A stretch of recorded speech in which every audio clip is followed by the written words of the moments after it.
Au nom de la coalition Takku Wallu Sénégal, nous voudrons vous remercier de votre forte présence.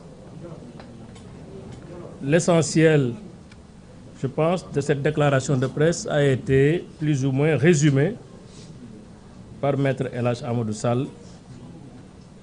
Comme vous l'avez suivi, après avoir été menacé publiquement dans son fief politique, chez lui à Agnam, dans le département de Matam, par le Premier ministre Ousmane Sonko, dont certains de ses partisans ont exprimé publiquement le souhait de ne pas avoir dans ce pays, c'est-à-dire au Sénégal, je le cite, des opposants milliardaires, ce qui explique très largement la purge entamée. Le sieur Mohamedou Ngom dit Farba fait l'objet actuellement d'une demande de levée de son immunité parlementaire pour devoir faire face, semble-t-il, à une procédure judiciaire dont il ignore tout.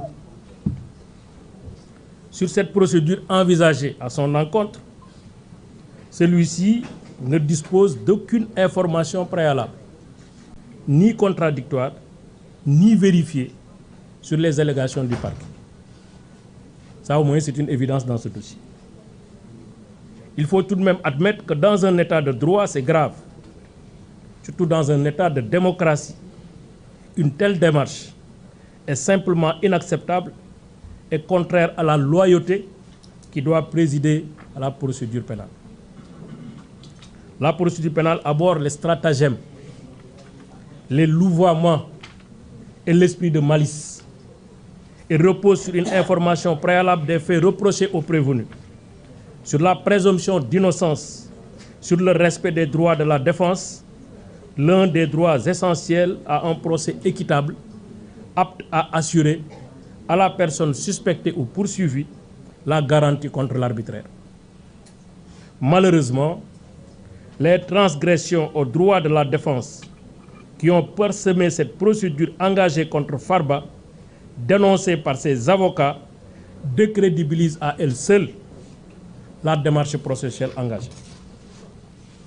La première transgression dans ce dossier est l'intrusion de l'exécutif dans le judiciaire. Cette procédure fait suite à une commande du Premier ministre Ousmane Sonko. Pour preuve, c'est le procureur du parquet financier auprès du ministère de la Justice qui sollicite la levée de l'immunité parlementaire du député Farba Ngom. Ce n'est pas une institution judiciaire de jugement qui, après avoir apprécié des faits, estime devoir élargir son enquête ou son instruction à des personnes, ce qui aurait pu être le cas. À ce jour, aucun juge d'instruction n'a été saisi. La deuxième transgression est relative aux perquisitions violentes au verger du sieur Farba Ngom à Diamniadio, ayant fait l'objet d'un procès-verbal constat d'huissier. C'était un peu vers avril-mai 2024. Qui était derrière cette perquisition, alors qu'aucun juge d'instruction n'a été saisi à ce jour, alors surtout que selon le parquet, les rapports de la CENTIF n'ont été transmis au parquet qu'au mois de décembre 2024. Quelle est l'autorité judiciaire ou de police qui avait donné l'instruction de mener ces perquisitions illégales? Pourquoi depuis lors, aucune autorité judiciaire n'a pris en charge le règlement de cette forfaiture? Voilà autant de questions sur lesquelles Farba Ngom est en droit d'avoir des réponses. Cette illégalité manifeste, dont l'objectif était d'agir par surprise pour se préconstituer des éléments de preuve contre Farba Ngom, est une autre transgression grave. Elle n'obéit à aucune règle de loyauté, d'honneur et surtout de probité de la procédure pénale, qui doit mettre au cœur de son action le respect des droits de l'individu et surtout préserver la dignité de la justice dans sa démarche de tous les jours. Ces démarches maladroites attestent de l'innocence de Farba Ngom, à qui il ne serait reproché finalement que son appartenance à un parti d'opposition dont il est l'un des illustres membres. Farba Ngom n'a commis aucune faute délictuelle, sauf gagner la région de Matam. C'est peut-être ça son seul crime de lèse-majesté. Farba Ngom n'a jamais géré de fonds de deniers publics. Farba Ngom n'a jamais obtenu ou conclu de marché public. Il n'a jamais reçu de fonds de l'État du Sénégal. Il n'a jamais été entendu par la police, encore moins par la CENTIF. Aucun élément ne lui a été communiqué sur les faits qui lui sont reprochés. Il ne pouvait en être autrement, car il n'existe aucune infraction à la loi pénale commise par M. Mahamadou Ngom Farba. Il s'agit pour nous, pour la coalition Takku Wallu Sénégal, d'un acharnement procédural accompagné d'une tentative d'asphyxie financière, foncière et fiscale, et surtout d'étranglement fiscal, en raison d'enquêtes fiscales engagées cumulativement aux poursuites pénales. Au moment où je vous parle, les 3 sociétés de Farba Ngom font l'objet d'enquêtes fiscales. Ça aussi, c'est une information. La SCI ABA, la SCP Sucre, la SCP Tidjania font l'objet aujourd'hui d'une enquête fiscale. Mesdames, Messieurs, nous avions tous salué et accompagné la réforme de la CREI, dont la critique majeure portait sur la violation de la présomption d'innocence et le renversement de la charge de la preuve. La réforme du 2 août 2023, modifiant le code de procédure pénale et instituant le pôle judiciaire spécialisé dans la répression des crimes et délits économiques ou financiers, dénommé pôle judiciaire financier en abrégé PJF, est une réforme majeure de la gouvernance du président Macky Sall. Cependant, la mise en place du pôle judiciaire financier ne devrait pas être une réforme de plus. Une réforme pour rien. Une réforme à l'issue de laquelle les droits de la défense continueront à être sacrifiés aux grandes dames de la crédibilité de l'institution judiciaire. Nous devons tous essayer de préserver cette institution judiciaire en barrant la route principalement aux commandes de l'exécutif, à ses instructions vicieuses dans la procédure et en veillant au respect scrupuleux des textes en vigueur dans le culte de la dignité et de la loyauté sans lesquels il n'y a pas de système judiciaire viable.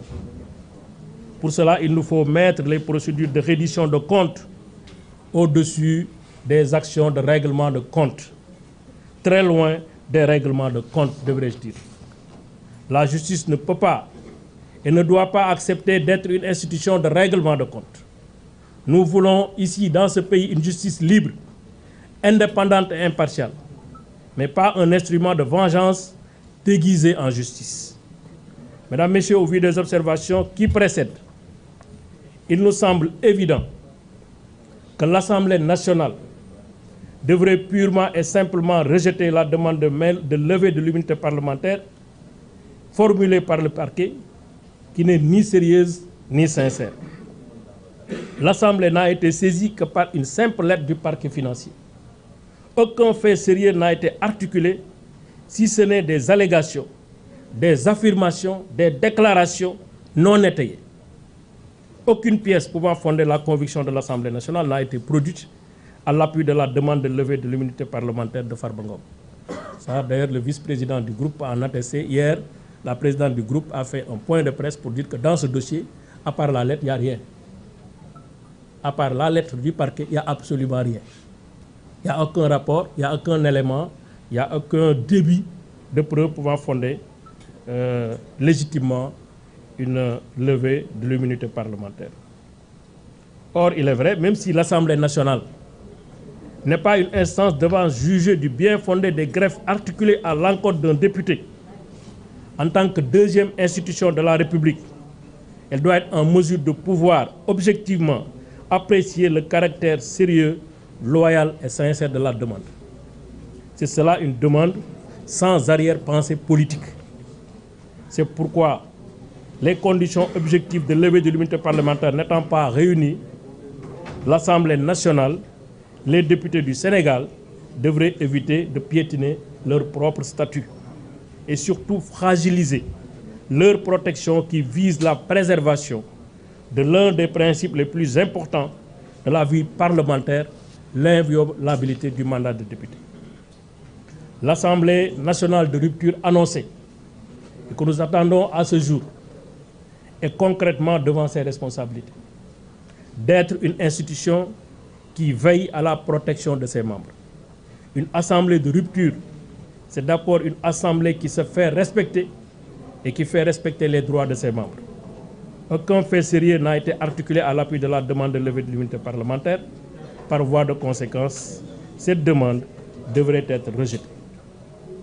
Dans tous les cas, la coalition Takku Wallu Sénégal et son groupe parlementaire entendent saisir sans délai l'Union interparlementaire, l'UIP, organisation mondiale des parlements nationaux, à travers son comité des droits de l'homme, pour dénoncer les graves violations des droits du député Farba Ngom, notamment l'absence manifeste d'une procédure contradictoire, juste et équitable, conforme aux principes de loyauté et d'équité, devant gouverner toute procédure de levée d'immunité d'un député.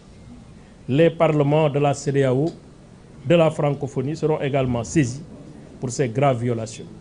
Mesdames, Messieurs, au nom de ce comité, nous vous remercions de votre aimable attention. Merci beaucoup.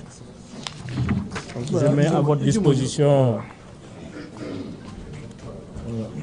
Dis-moi, tu veux... Hein? Non, je vous en tiens. Ah, mais viens ici. Ok.